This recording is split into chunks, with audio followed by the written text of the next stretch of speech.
this party.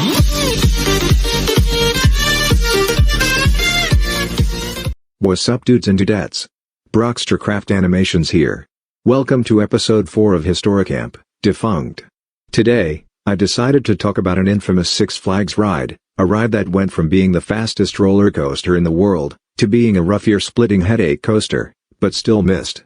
This coaster is called the Great American Scream Machine, which was one of the big 3 aerodynamics 7 inversion mega custom looping coasters. So let's start this history.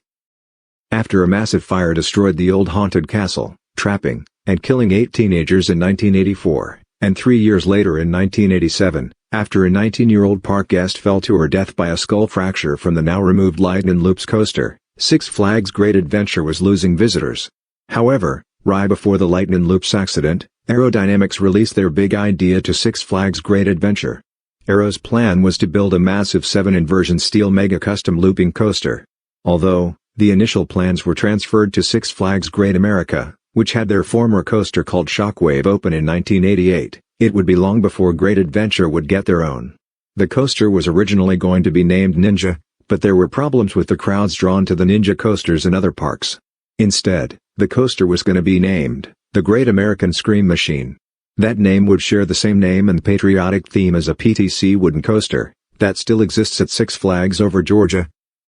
The coaster opened to the public on April 15, 1989, and it was a big success. Great Adventure's attendance was back on the map after this ride opened. Everyone considers the Scream Machine to be the ride that saved the park from closing. The coaster, of course, was themed to the good old USA, because its red track and white supports color schemes represent the stripes of the American flag, with the ride station being blue. Its 3 trains were named Freedom Red, Liberty White, and Spirit Blue. Furthermore, it was the fastest ride in the world when it opened, before its record was dethroned by Magic Mountain's Magnum XL 200 2 months later. The coaster would operate for 21 years. During its lifetime in the park, it received a few modifications. A year after the coaster opened, the tops of the 3 loops had to be replaced with additional strength bracing to reduce maintenance demands. Ironically, the first part removed is now all that's left of the ride today. The top of the original first loop can still be found in the Safari's Monkey Baboon enclosure, which is now only accessible via a private VIP tour now. And those little guys look like they enjoy a lot more than the guests did. Unfortunately, despite the coaster's success, it suffered a big problem. It was rougher than an angry gamer's keyboard, and it left passengers with a near-splitting headache.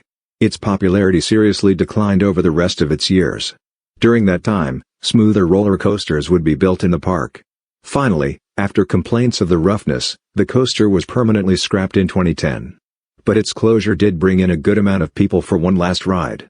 Funnily enough, the coaster's last day of operation was on my 4th birthday, which was July 18, 2010. So although it sucked very badly, the ride still had a nostalgic fan base that'll always be remembered. After the closure, the Great American Scream Machine was torn down. And 1 year later, its spot was replaced by Green Lantern, which was a relocated B-Amp start-up coaster from former Six Flags Park, Kentucky Kingdom. Comment below if you think that Green Lantern will become a floorless coaster. As of today, fans prefer the Scream Machine and Green Lantern, because first of all, the Scream Machine did save the park from declining. If it wasn't for this coaster, we might not have Nitro, or even El Toro. As of today, the only one of the big 3 Aero Mega Custom Loopers still operating is Shockwave and Gasm's little, but bigger sister, Viper from Magic Mountain.